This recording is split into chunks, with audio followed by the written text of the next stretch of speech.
Hey you guys, what is up? It's Antonio. Welcome back to another episode here on Gladiator Disc Golf. Round 1 at Brewster Ridge. Paul Macbeth was throwing... Hey you guys, what is up? It's Antonio. Welcome back to another episode here on Gladiator Disc. Pretty reminiscent of the disc that Paul Macbeth was using.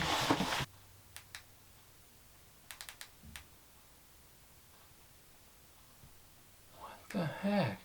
Hey guys, what is up? This is try number 3 for this video. As you saw in the intro, there were a couple clips that the light kept going out on me, so I got a brand new light. Hopefully that's going to help a little bit. So let's go ahead and let's get into this disc golf company review.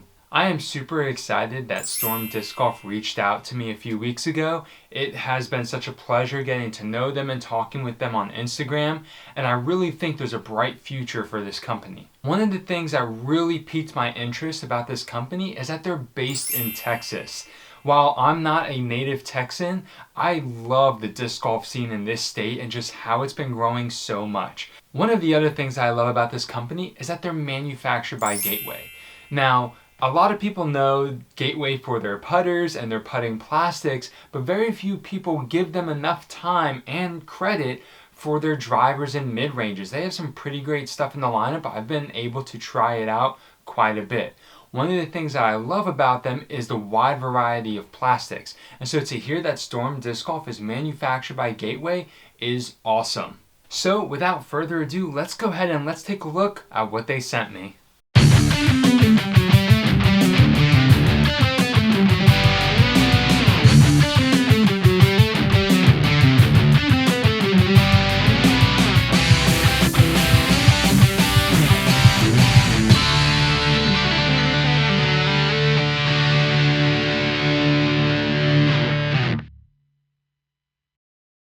Alrighty, so in this box, we have quite a few discs to look at and to field test. So I'm super excited. Thank you so much, Storm Disc Golf, for sending me this.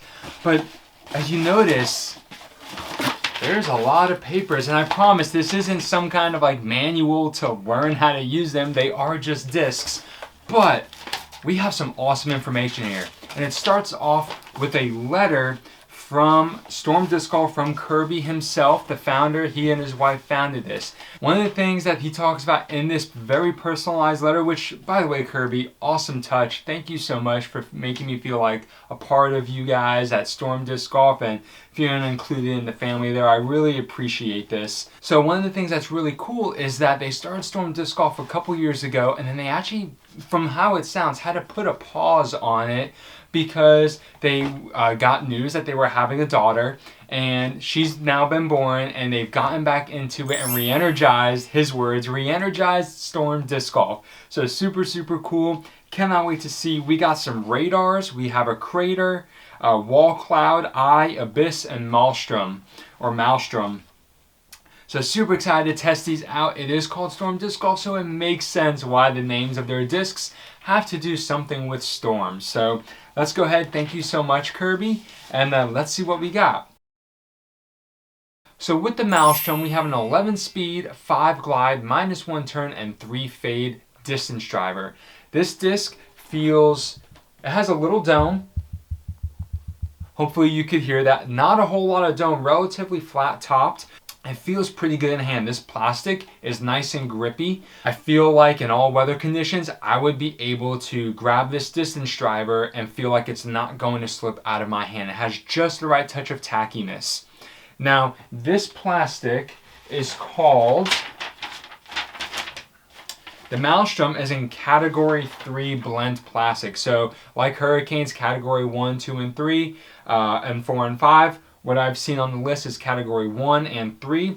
Category 3 seems to be their more premium level plastic, and that's what we have here.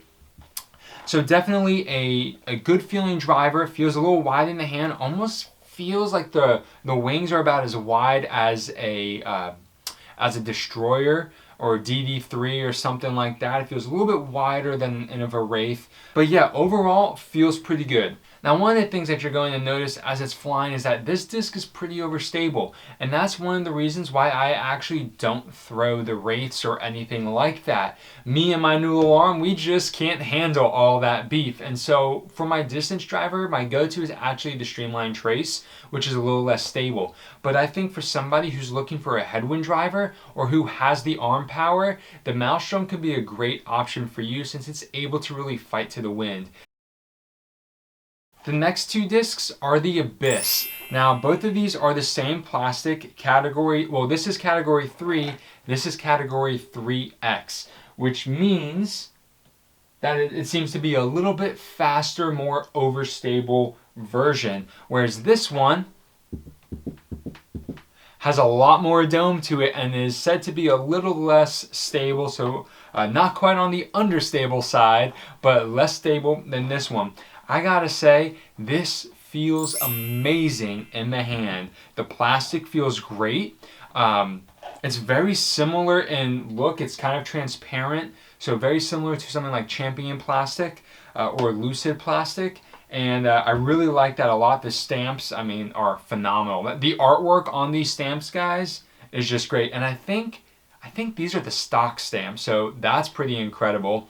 The Abyss is 8-speed, 4 glide, 0 turn, and 3 fade. So it is an overstable control driver. It has the same glide, turn, and fade as a disc like the PD or the Invictus. So this is a little bit slower than that though. So for those of you who can't quite, control and power a 10-speed driver, the Abyss might be a great option for you.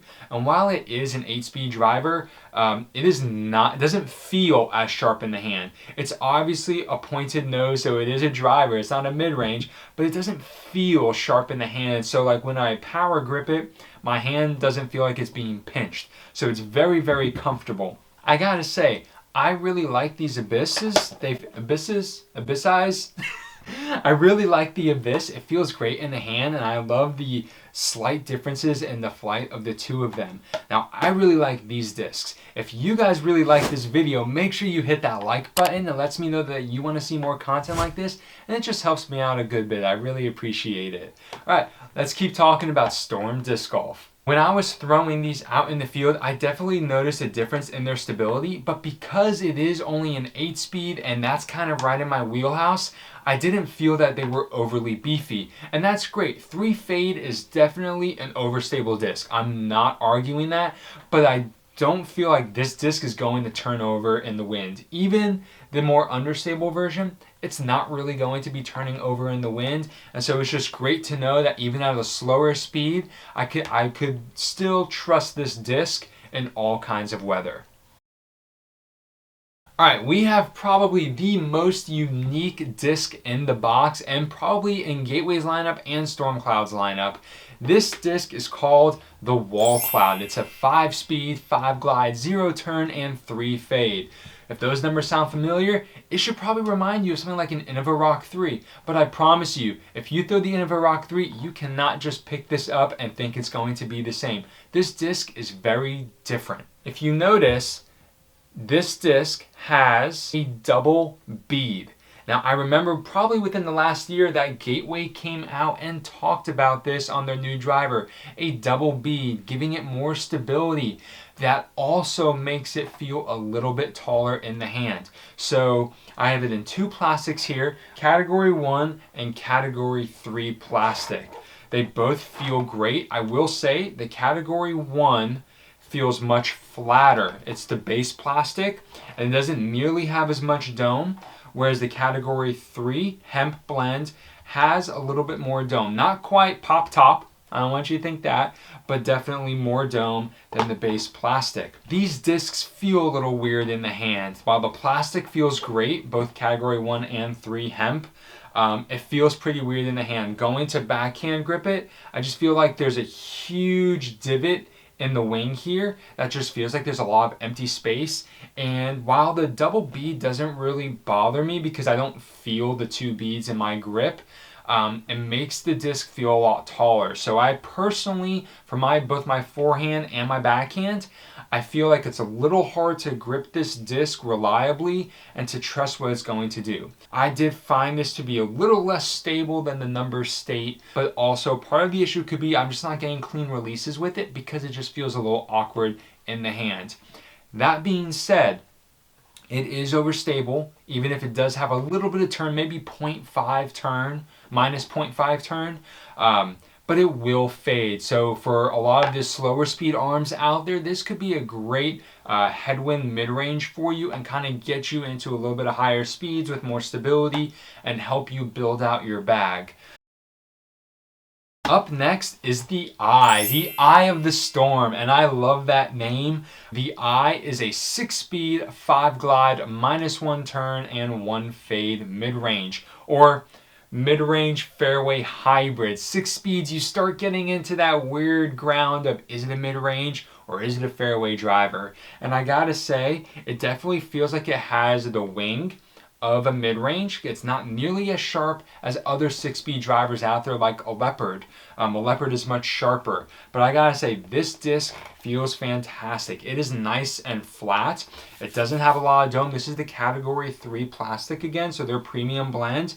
It's nice and flat, beautiful stamp, and it is beadless. So for those of you who love beadless mid-ranges or are wanting to try out a beadless mid-range, this is a great option for you. This disc flies super straight. I felt like I could put it on any angle I was throwing it on and that it would hold that angle. So I can definitely see, especially if you layer plastics and therefore layering some stabilities, you can have the Eye be from understable to overstable for you, especially if you start controlling your angles. So overall, great hand feel. I definitely feel like it is a good mid-range / fairway driver that a lot of people can throw. The next disc is the Crater, and this is in the category 1 base plastic. This disc feels amazing. Now, if you guys have been following my channel for a while, you know I love the Rhino. This disc feels better than the Rhino. Okay, it just feels better in the hand. If you are familiar with Gateway molds and their putters, you'll notice that it has basically the bottom of the Magic, the Gateway Magic, and so it kind of gives it that slimmer bottom, so it's not nearly as sharp on the bottom. So it sits in your hand real nicely for backhands and for forehands. This disc is 3-speed, 2-glide, 0 turn, and 3 fade. Okay, so I can definitely see this being a great putt approach disc, whether you're a beginner or you're an advanced player. That overstability will help you learn some angles, and because it's only a 3-speed, you'll be able to really learn how to throw a lot of different angles with this disc because it's not too fast for anyone, especially beginners. The last disc comes with 3 of them. We are looking at the Radars. These are the only true putters in Storm Disc Golf's lineup. For those of you who like putting with beaded putters, this might be something that works for you. Now, the flight is a little bit different than the Voodoo and the Wizard. It has 2-speed, 4-glide, 0 turn, and 0.5 fade.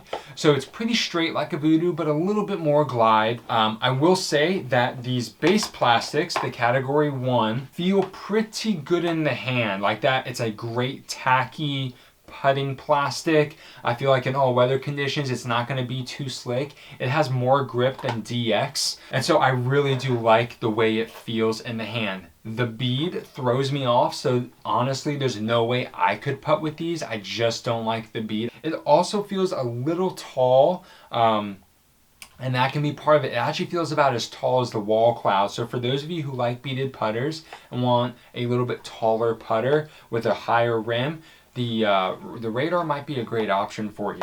Now we're looking at the category 3 Radar. It's the same flight numbers, same blend, but a little bit different plastic. This is the category 3 plastic, and I gotta say, it feels a little different in the hand. The category 1 feel flatter on the top, which I like, whereas this feels domey all the way up. So it doesn't quite pop because it doesn't have a wide enough wing, but it definitely feels quite domier than the base plastic radars. But I will say I threw this and I just didn't like the way it was coming out of my hand. So I'm not exactly in love with the Category 3 radar, but if I like tall beaded putters, I could definitely see myself grabbing these Category 1 radars because they feel really good and tacky in the hand. Overall, I gotta say, I'm pretty impressed with Storm Disc Golf's lineup. I definitely think they have some great molds in there that anybody should go check out. I'm talking about the Maelstrom, I'm talking about the Abyss, and I'm talking about the Eye. I think those three molds are probably some of their best molds. I think they cover a wide variety of shots, and they're not awkward feeling in the hand that some players may not like them. In fact, there's nothing about those three discs that I think there is to hate about them. Now, hopefully they can all find a way into your bag. Remember, this is a small company. I would strongly encourage you to check them out. I really liked what they had here. Will I be bagging any of them? I don't know. I have to test them out a little bit. I will say I'm pretty committed to my Discmania Origins, which are very similar to the Eye, but I am very interested in the Abyss. So I'm going to have to mess around with that just a little bit more and see what happens. That's all I have for you today, guys. Until next time, have a great round.